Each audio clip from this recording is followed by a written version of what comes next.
வணக்கம் அவங்களே. டிப்டோ சித்தா உங்களை பார்க்க ரொம்ப வருஷமாக இருக்கு. ஒரு நண்பர் கேட்டிருக்காரு, சார் விக்கலுக்கு சித்த வைத்தியத்தில் ஏதோ மருந்து இருக்கா சார்னு கேட்டிருக்காரு. அவர் கேட்டது நல்ல ஒரு கேள்வி தான். ஹிக்கப்னு சொல்லுவாங்க. அது விக்கல் ஏன் வருதுன்னா, பிரெயினில் ஏற்படக்கூடிய ஒரு ஆக்சிஜனுடைய குறைபாடு தான் விக்கலுக்கு ஒரு காரணம் சொல்லுவாங்க. விக்கல் ரொம்ப அளவுக்கு அதிகமாச்சுன்னா செஸ்ட் ரொம்ப பெயின் இருக்கும், லங்ஸ் ரொம்ப கன்ஸ்ட்ரக்ஷன் ஆகும், ரொம்ப விரிவடைஞ்சதாகும். அடுத்து ஹார்ட்டுடைய ஃபங்க்ஷன்ஸ் வந்து ரொம்ப மாறுபடாகும், ரொம்ப பெயின் வரும். சில பேர் வந்து கண்ணில் மேலே தூக்கிட்டு ரொம்ப ஒரு கஷ்டப்பட்டுருவாங்க. அப்போ ஒரு ஆக்சிஜன் வந்து பிரெயினுக்கு ஒரு ஆக்சிஜன் வந்து ரொம்ப கஷ்டப்படும் போது அப்போ வந்து உங்களுக்கு உடல் மட்டும் உயிர் வெளியே போகிற மாதிரி ஒரு ஃபீல் வரும். அப்போ ரொம்ப கஷ்டமாக இருக்கும். அந்த விக்கல் வந்து இதாக தான் வருது, இந்த காரணத்துக்கு வருதுன்னு எதுவுமே சொல்ல முடியாது. ஆனால் விக்கல் வர்றதுக்கு வாய்ப்பு நிறைய பேருக்கு இருக்குது. அது எப்போ வரும்னு சொல்ல முடியாது. சரி, ஓகே, விக்கல் வந்துருச்சு. அந்த விக்கலுக்கு வந்து குணப்படுத்தக்கூடிய வழிமுறை ஏதாவது சித்த வைத்தியத்தில் இருந்ததுன்னா சொல்லுங்க சார் கேட்டுருக்காரு. சரி, நான் சொல்லிடுறேன். இது மக்களும் சரி, பொதுமக்கள் பார்க்கக்கூடிய மக்களும் சரி, இல்லை ரிசர்ச்சில் இருக்கக்கூடிய ஒரு ஸ்டூடெண்ட்ஸாக இருந்தாலும் சரி, இல்லை ஒரு சித்த மருத்துவமும் சரி, இந்த வீடியோ வந்து உங்களுக்கு ரொம்ப யூஸாக இருக்கும்னு நான் சொல்ல வரேன். சரி, ஓகே. விக்கல் தேவையான பொருள் மட்டும் சொல்லி நல்லா கேட்டுங்க. அதிமதுரம், திப்பிலி, அஞ்சனாக்கல், நெல்பொரி. திப்பிலி, அதிமதுரம், அஞ்சனாக்கல், நெல்பொரி, இது மூணுமே நல்லா சம அளவு எடுத்து நல்லா பவுடர் பண்ணுவாங்க. பவுடர் பண்ணிட்டு தேனில் கலந்து அவங்க சாப்பிட்றாங்கன்னா விக்கல் சரியாயிடும்னு சொல்லுவாங்க.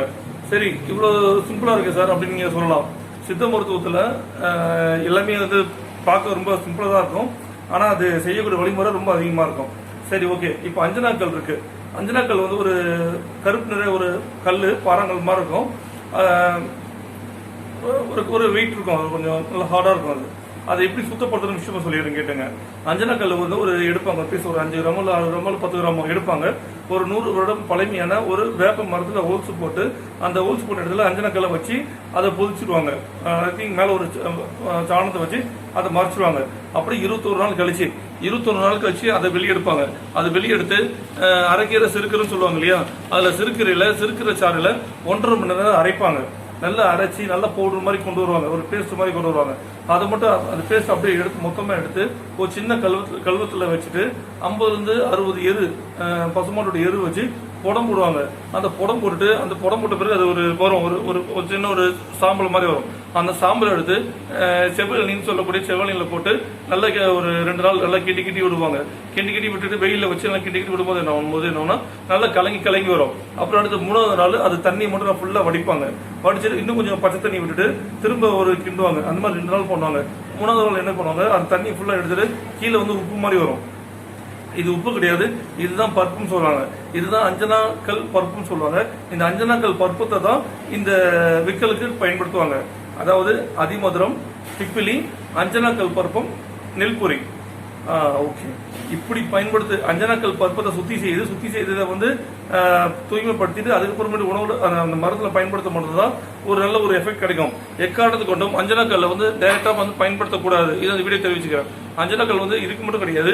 ஒரு சில பேர் அதனால பெண்கள் வந்து கண்ணில் மை விடுறதுக்கும் அந்த தலைமுடி நல்லா கருப்பாகிறதுக்கும் டையா வந்து பயன்படுத்துறாங்க.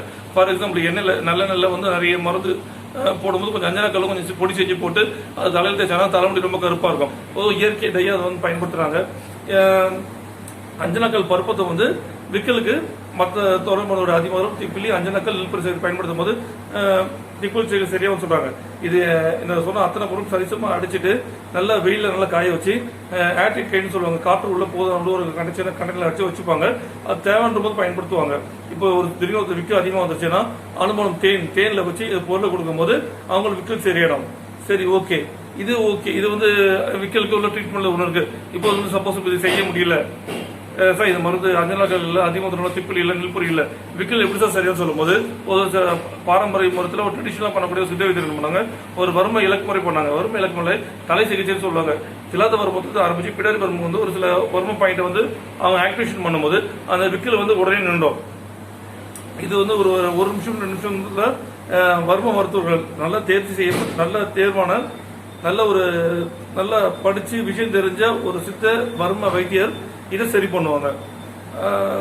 ஓகே. விக்கலுக்கு பற்றி நான் சொல்லிட்டேன். அடுத்த ஒரு வீடியோவில் அடுத்த ஒரு ஹெர்பலை பற்றி நான் சொல்கிறேன். உங்களுக்கு சப்போஸ் ஏதாவது வேற மூலிகை கேட்கணும்னா என் கமெண்ட் பண்ணுங்க. என்னால் முடிஞ்ச வரைக்கும் நான் உங்களுக்கு சொல்லித்தரேன். சரி நண்பர்களே, நல்லா சாப்பிடுங்க, நல்லா சிரிங்க. நல்லா ஆரோக்கியமா இருங்க, நல்லா ரன்னிங் போங்க, நல்லா எக்ஸசைஸ் பண்ணுங்க, ஒரு குழப்பம் இல்லை, எல்லாம் நல்லபடியா இருக்கும். ஓகே, வச்சிடறேன்.